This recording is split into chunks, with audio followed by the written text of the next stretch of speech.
O sige, actually, kaya ako naman sila invita dito, friends, because they have, let's put some time into it, let's talk about yung business. Kasi napakaganda for, you know, yung mga celebrities and artistas who get into business, di ba? Dahil sabi nga nila, iba yung meron kang fallback position pagka meron kang ano. So, isa-isa natin, yung ladies should come first, parang okay? Sa'yo is Jopay Siomay. Yes, Siomay Jopay. Siomay love for you. Siomay Jopay. Ayun, yun yung sa akin naman na kaka-launch lang namin nung kailan lang. Ayun. Recently lang, okay. This is of course under Field Rep, no?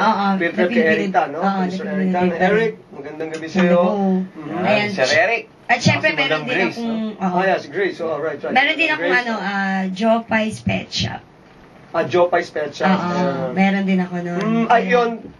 Pero ang Jopay's Pet Shop, nauna na yun before the Siomay Jopay, correct? Mas naunang nilaunch kasi yung Jopay's Pet Shop. Mas nauna siya, yung opening niya. So, yun. Ano muna yung Jopay Pet Shop?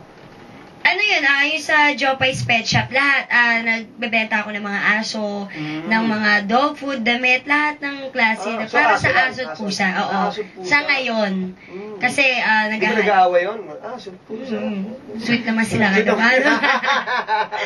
Ayun, and yun lang, sa ngayon yun pa lang yung meron kasi ako, kasi kakumpis, 1 month pa lang ako eh.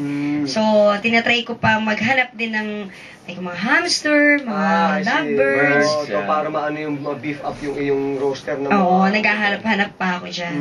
Yung Jopay Siomay, sorry, is, how do they avail of that? Paano nila franchise? Franchise kasi... You can read later. Ayun, ayun na rin. Hindi kasi yung yung Siomay Jopay ko, siya, parang promo siya hanggang July lang. Okay. Kasi ang presyo talaga niya is 48,888. Your own kiosk na yun, everything all in. Lahat, nandoon na. Tapos, ngayon kasi, promo kami ng 38,888 hanggang July lang. Hanggang July lang. The month of July. Since nag-launch kasi ng July. Oh, good. For the whole month. Ito yung inclusion. Ayan, yung inclusions niya, cart with lighted signage. Yung sa taas, di ba, yung nakalagay na Siomay Jopay, umiilaw talaga siya. Tapos ang bonggang-bongga. Pero walang nagsasayaw. Walang nagsasayaw. Umiilaw lang, oo. Tapos, syempre yung side table, para lagayan ng 2-layer Siomay steamer. Yun yung, medyo maliit lang naman yun eh. Stainless na gano'n. Stainless siya.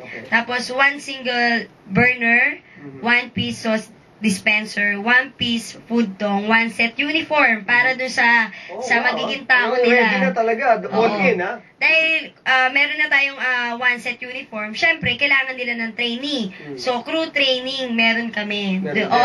Sa TFD. Tapos food sampler. At syempre hindi mawawala diyan yung Jopay Standy, yung picture ko, yung life size. Talagang nasa Paano ginagawa mo sa standy? Ganun. Ganun ako. Paano mapapabili ka talaga ng standy? Bukod sa Siomay, standy, bibili. Para akong anime dun eh. Ako ba? Nung nag-pictorial ako, ganun itsura ko talaga. Pero kahit ako natuwa ako, tapos in fairness naman doon sa lasa niya. Kasi sabi ko, masarap siya. Kasi, syempre, kung ako yung mag-e-endorse nun, gusto ko masarap. So talagang hindi ako mapapahiya kapag tinikman nila yun.